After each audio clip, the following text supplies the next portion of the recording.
mujeres del Partido Acción Nacional, a todas y a todos ustedes, agradezco esta oportunidad de estar hoy aquí con todas y con todos ustedes. Quiero empezar con una reflexión que compartí el pasado lunes con mis compañeros diputados federales, que me parece que nos permite dos razonamientos muy pertinentes, muy relacionados con lo que hoy está viviendo Acción Nacional y con lo que hoy está viviendo nuestro querido México. Como ustedes saben, hay una historia famosísima, aquella batalla entre David y Goliat. Se publicó un libro hace poco, en 2013, el autor es Malcolm Gladwell, y hace un análisis muy detallado sobre esta batalla entre David y Goliat, que yo quisiera recuperar con ustedes, para después compartir dos reflexiones que me parecen fundamentales, muy importantes.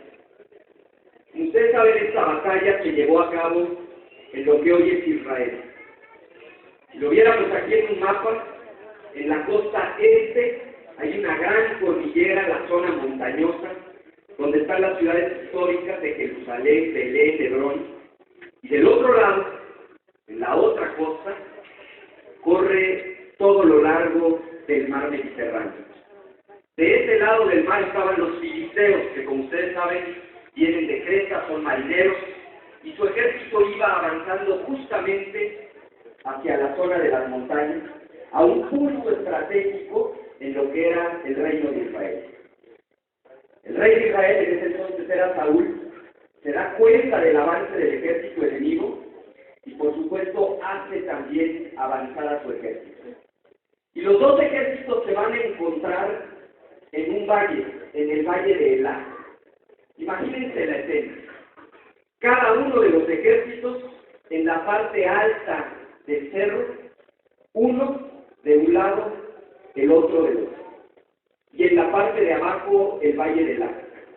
Y los ejércitos están trabados, están literalmente en punto muerto, demasiado lejos para atacarse, pero tampoco se pueden acercar uno al otro, porque para acercarse un ejército tendría que bajar el cerro para después intentar subir el otro y quedaría en una posición de absoluta vulnerabilidad, en una posición de completa desventaja sobre el otro ejército. De tal manera que estos dos ejércitos llevan ya semanas ahí mirándose de frente y ninguno toma la iniciativa de atacar. Ese es el momento en el que los filisteos envían a su guerrero más poderoso, envían a Goliat, un hombre de más de 2 metros, con una armadura de bronce, con espada, lanza, jabalina, se acerca él solo hacia el otro ejército y les grita a los israelitas que hagan lo mismo, que manden a su mejor guerrero para que ellos dos puedan cuerpo a cuerpo acabar con esta diferencia. Era lo que se conocía en la época como el combate personal, una manera de resolver una disputa sin que hubiera un gran derramamiento de sangre. Pero es tan imponente Goliat que nadie del ejército israelita lo quiere enfrentar en un combate cuerpo a cuerpo. Y es entonces donde un joven pastor de nombre David se anota y da un paso al frente y dice: yo estoy dispuesto a hacer frente en esta batalla y yo sé que la puedo ganar. Y el Saúl le dice: no hay manera de que tú te puedas enfrentar a semejante gigante, no tienes condiciones. Pero David insiste, tiene seguridad de que lo puede lograr.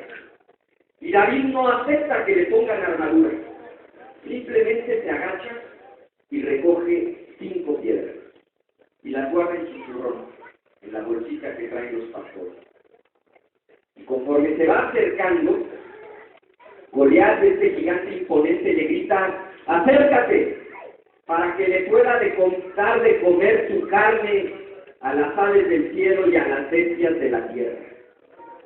Cuando lo tiene todavía más cerca, le grita: te parezco un perro para que te acerques a mí con palos, porque observa que trae su pan. Es ese el momento en el que David coloca una piedra en su honda, la hace girar a enorme velocidad, sale disparada la piedra y golpea a Goliat en su punto más débil, exactamente en medio de los dos ojos. Cae rendido, inconsciente, quizá muerto. En ese momento David se acerca y con la misma espada de Goliat acaba con Goliat. En ese momento el ejército enemigo se da la vuelta y sale huyendo. Y lo que dice este autor, Malcolm Gladwell, es que lo más fascinante de esta historia es lo poco que entendemos de ella. El primer gran error que cometemos es pensar que en esta batalla entre David y Goliat, la parte débil es David. Y ese es un error, porque hay que recordar que en los ejércitos de la época había la caballería, la infantería pesada, que son los soldados como Goliat, que se enfrentan cuerpo a cuerpo, pero había también en los ejércitos de la época la artillería. Los artilleros son los arqueros, pero fundamentalmente son los honderos, como David. Una honda no es una resortera, una honda es un arma poderosísima. Tiene una pequeña pieza de cuero donde se coloca la piedra y dos cuerdas. Se hace girar a enorme velocidad, 6-7 veces por segundo. Sale disparada la piedra a casi 150 kilómetros por hora. Las piedras de la época, además, en este Valle de Las, son del doble de densidad y de dureza que las piedras normales. Hoy sabemos, por estudios de balística modernos, que la piedra lleva fuerza más que suficiente para romper el cráneo de una persona. Sabemos además, por los tapices medievales, que los honderos no solo tenían esa potencia, sino también precisión. Eran capaces de golpear a un pájaro en pleno vuelo.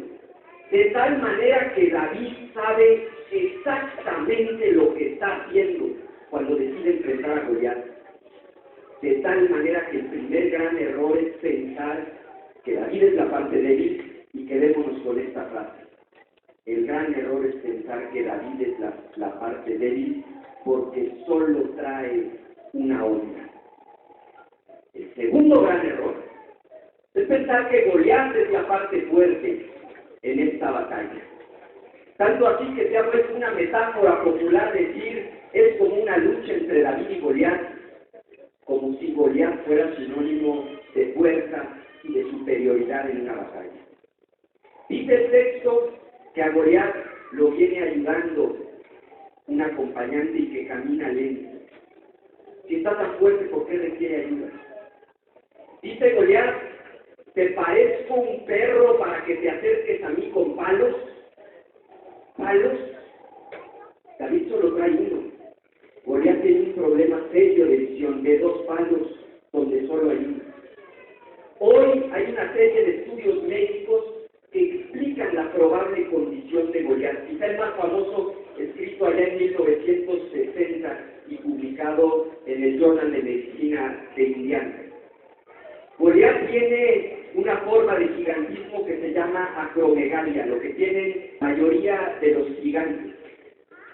Un tumor benigno en el cerebro que le presiona una glándula, la pituitaria, hace que se secrete mucha hormona de crecimiento.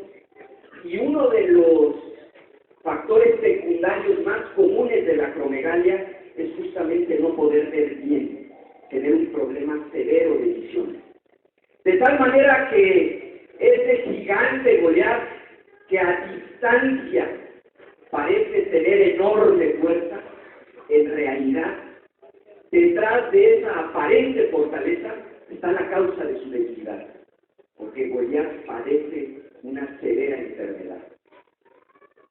A partir de estos dos grandes errores, déjenme ahora compartir dos reflexiones. La primera, que se relaciona con esta idea de que David es la parte débil porque solo tiene una honda. Eso me recuerda las palabras de nuestro fundador. Me recuerda las palabras de don Manuel Gómez Morín cuando dice: nuestras armas son las ideas, no tenemos otras. dijera, mi arma es la onda y no tengo otra. Pero Gómez Morín no se queda ahí. Gómez Morín remata diciendo, ni las hay mejores. La frase completa de Gómez Morín, que dijo allá en 1944, cuando era el jefe nacional del PAN, es: ¿y qué armas para esta lucha? Las únicas irresistibles, las ideas, los valores del alma. Ni tenemos otras, ni las hay mejores. Eso dice Manuel Gómez Morín en el 44. Y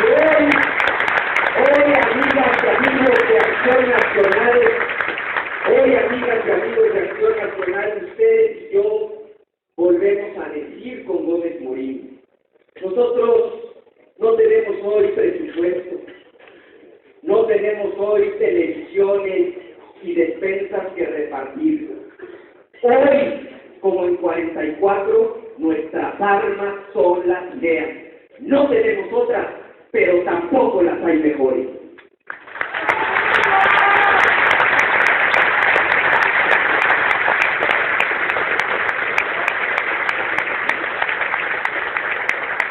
La segunda reflexión que quiero compartir con ustedes es que el PRI gobierno es igualito a Goliat. A distancia parece muy fuerte, parece muy poderoso, pero detrás de esa aparente fortaleza, hoy padecen una terrible enfermedad. El PRI gobierno hoy, como Goliat, está tocado por todos lados. Yo quiero saber la economía. La economía de México está estancada, ¿no crece? Su reforma fiscal, esa idea de aumentar los impuestos, ha resultado un auténtico desastre. Hoy 7 de cada 10 mexicanos dicen: mi economía está peor de lo que estaba hace un año. Se ha desplomado el consumo. Para decirlo rápido, hoy la economía no está creciendo ni siquiera la mitad de lo que crecía cuando gobernaba el Partido Acción Nacional. ¿Y qué decir de la seguridad? El país está herido por la violencia. Decían ellos que era cuestión de cambiar de estrategia. Ya llevan 2 años en el gobierno y es hora que no sabemos en qué consiste su cambio de estrategia. Por supuesto que no ha disminuido la violencia y sí han aumentado 15 y 20% el secuestro y la extorsión. En materia de deuda pública les entregamos un país con niveles históricamente bajos de endeudamiento. Y tan solo en este año 2015, la deuda que está contratando el gobierno federal es la más alta de la que tenga memoria nuestro país, cuando menos en los últimos 25 años. ¿Y qué decir de la corrupción? Un escándalo sucede a otro sin que haya consecuencia alguna. Por eso digo que padecen una enfermedad como la que padece Goliat, porque además de todo no se han dado cuenta del desastre que han provocado a nivel nacional. Por eso es lapidaria esa frase que se publicó hace unos días en una prestigiada revista internacional, The Economist. No se dan cuenta de que no se han dado cuenta. Por eso nosotros vamos a esta elección con una enorme fortaleza. La fortaleza que nos da en Acción Nacional saber quiénes somos. Porque nosotros, en Acción Nacional, somos un partido de ciudadanos, no de rebaños. Somos un partido de propuesta y no solo de protesta. Somos un partido reformista, no conformista. Somos un partido de futuro y no de pasado. Nuestra fuerza son las ideas, pero las ideas que se pronuncian con verdad. Esa verdad que, como dice el poeta Salvador Díaz Mirón, esa verdad austera y sola, que brilla como el silencio de una estrella por encima del ruido de una ola. Nuestras mejores armas son las ideas. No tenemos otras y tampoco las hay mejores.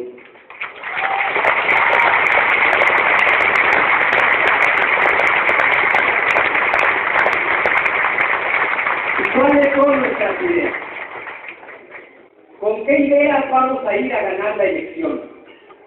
Déjenme compartir con ustedes brevemente 3 ideas de acción nacional con las que vamos a doblar al PRI en la elección del próximo 7 de junio. ¿A dónde les tengo que apuntar? ¿Dónde está la computadora? Ya está. La primera pregunta que nos tenemos que hacer, amigas y amigos, es ¿para qué queremos ganar la elección del próximo 7 de junio? ¿Qué nos mueve a los panistas?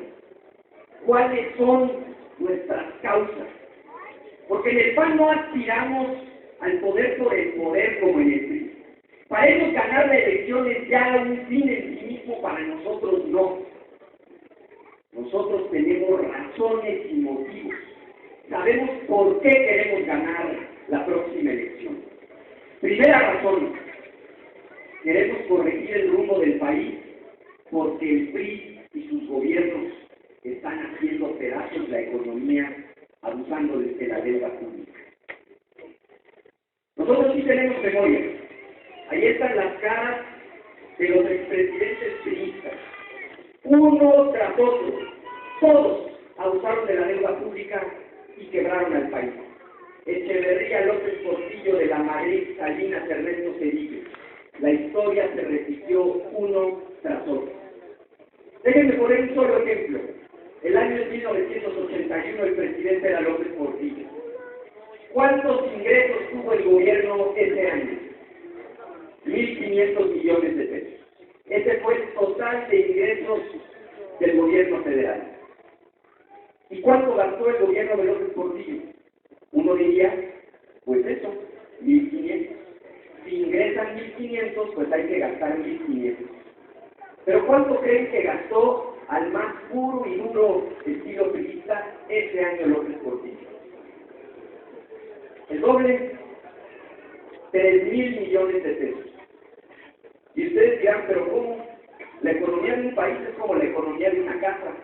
Si yo solo tengo ingresos por 1.500, ¿cómo le puedo hacer para gastar el doble? ¿De dónde puedo sacar el dinero para gastar el doble? De la deuda, ¿verdad? Y entonces lo que hizo este señor fue contratar deuda por exactamente el doble. Ya nada más el desastre. La deuda externa en un solo año, voy a necesitar que me ayuden porque no me llega la señal allá. En un solo año, la deuda externa se triplicó. Esa es la irresponsabilidad de los priistas en el gobierno. ¿Y de dónde más sacaban dinero? Echaban a andar la maquinita que fabrica el dinero, ¿se acuerdan? Simplemente producían más billetes. Y esos billetes los usaban para pagar a todos los proveedores todo lo que tenía que pagar el gobierno. Pero eso tiene consecuencias, ¿verdad? Cuando uno inunda el mercado de billetes, ¿qué es lo que sucede inmediatamente después? Inflación. Es decir, se inflan los precios, todo sube de precio. Vean nada más lo que pasó en un solo año. Un litro de leche pasó de 12 a 25 pesos. Se duplica el valor de las cosas. El pan de 6 a 14 pesos por pieza, la carne 120 a 246 el kilo. En un solo año, todo sube. Bueno, todo sube menos una cosa, ¿verdad? El salario. El salario de la gente. Eso no sube. No suben los salarios. ¿Y qué pasa cuando todo sube menos el salario de la gente? Pues lo que sucede es que a la gente le alcanza para comprar más o menos. ¿Cómo? Mucho menos. Y cuando a la gente le alcanza para comprar menos, pues la gente compra menos. Y en las fábricas donde se produce lo que la gente compra, ¿ustedes creen que se sigue produciendo la misma cantidad? No, ¿verdad? Entonces lo que pasa inmediatamente después es que hay que bajar la producción. Y cuando baja la producción, ¿a poco simplemente le piden a la gente que trabaje menos, pero le siguen pagando su sueldo? ¿No, verdad? Cuando la producción tiene que bajar a la mitad, ¿qué es lo que también baja a la mitad? Pues el empleo. A la mitad les dan las gracias y entonces viene un desastroso desempleo. Esta cadenita de abusar de la deuda pública, que después provocaba inflación, que subieran los precios, que después desplomaba el consumo y que después bajaba la producción y que acababa en un desempleo desastroso, lo repitieron sí o no los turistas sexenio tras sexenio. Pero ahora nos vienen a decir que ya cambiaron, que son diferentes, que aprendieron la lección. Y yo les pregunto si ustedes les creen. ¿Ustedes le creen al PRI cuando dice que ya cambió? No. Yo tampoco. Miren lo que hicieron 30 años después. Este ejemplo que les puse era el 81 y era López Portillo el presidente. 30 años después, el gobernador de Coahuila se apellidaba Moreira. Y vean lo que hizo 30 años después. No nos debería sorprender, hizo exactamente lo mismo que siempre han hecho los priistas. Primer paso, empezar a gastar como loco. Y entonces la gente al principio estaba muy contenta, porque puso las farmacias de la gente donde regalaban medicina. Y los uniformes escolares donde también se regalaban. Y regalaban las tarjetas de la gente para que pudieran ir a las tiendas, inclusive de autoservicio, a comprar lo que les hiciera falta para su casa. Y las tarjetas telefónicas de la gente para hablarle a los amigos y a los familiares sin tener que desembolsar un peso. El problema es, ¿y de dónde sacaba Moreira para gastar todo ese dinero? ¿De dónde creen? Pues de la deuda, pidiendo prestado. Empezó su sexenio debiendo 400 millones y en solo 6 años acabó debiendo 36,000 millones de pesos. Para que se den una idea de lo que este señor hizo en un solo sexenio. Miren lo que son 36,000 millones. Les voy a poner aquí un ejemplo concreto. Imagínense esta casa. Es una casa pequeña pero digna. Tiene 2 recámaras, un baño completo, una cocina, un área de estar y un pequeño patio. Esa casa vale más o menos 300,000 pesos. ¿Saben para cuántas alcanza con lo que este señor, un solo gobernador del PRI, endeudó a su estado prácticamente en 2 años? Porque la deuda la pidió al mero final. Alcanza para comprar, imagínense un municipio de 500,000 de habitantes. ¿Cuál sería un ejemplo de un municipio en el Estado de México con 500,000 de habitantes? Tecama. Imagínense todo Tecama, pues alcanza para construir todas las casas de ese tamaño de Tecama, para construir 120,000 casas. Eso es lo que este señor hizo en un solo sexenio.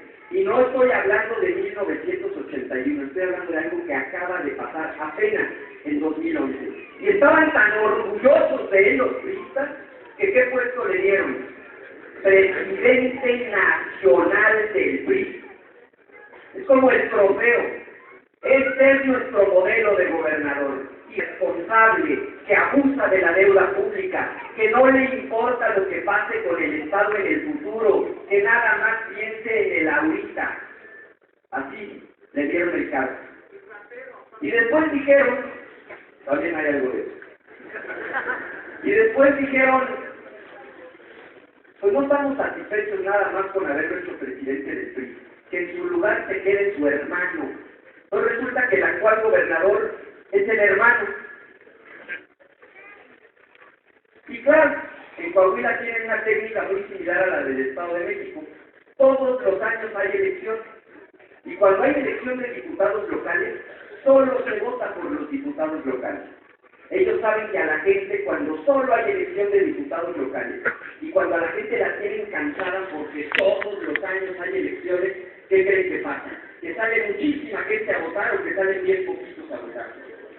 Pues salen bien poquitos a votar. Y esos poquitos que salen son justamente las estructuras priistas. Y entonces, ¿quién ganó las elecciones 2014? Los diputados del PRI. Y otra vez decían que ya habían aprendido la lección. ¿Y qué creen que acaba de hacer hace apenas unos meses el hermano de Moreira? Volver a pedir prestado. Acaba de endeudar al Estado con otros 2,500 millones de pesos. Esto no se va a acabar mientras no le quitemos la mayoría en los congresos estatales al PRI. Y por eso yo les digo, tenemos una causa, un motivo de fondo. una razón por la cual tenemos que ganar la elección el próximo 7 de junio. Tenemos que electoralmente quebrar a este grupo Atlacomulco para que aquí en el Estado de México tenga mayoría de diputados locales el Partido Acción Nacional, el único partido verdaderamente responsable en México.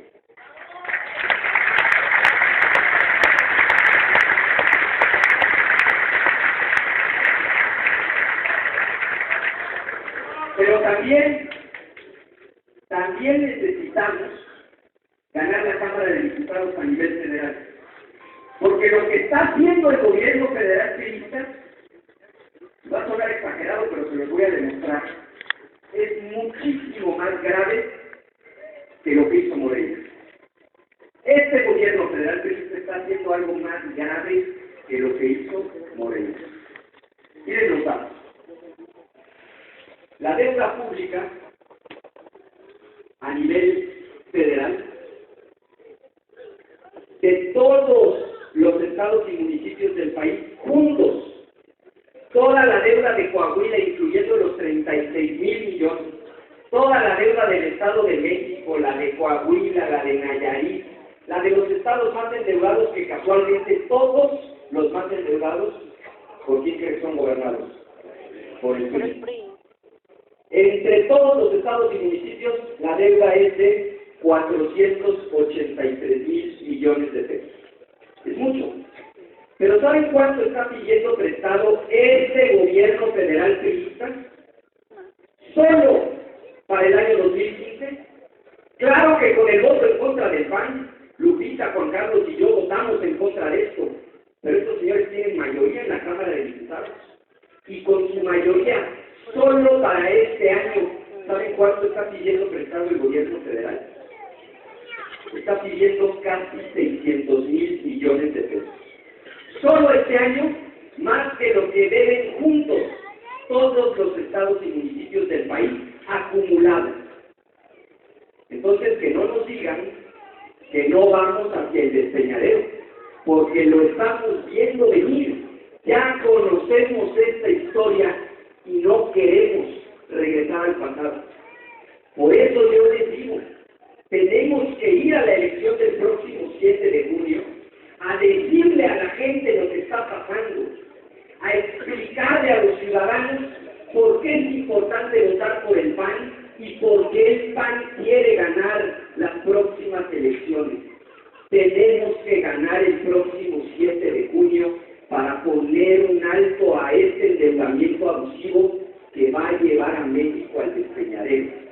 Y hay que recordarle a la gente y decirlo con claridad: chango viejo no aprende maroma nueva.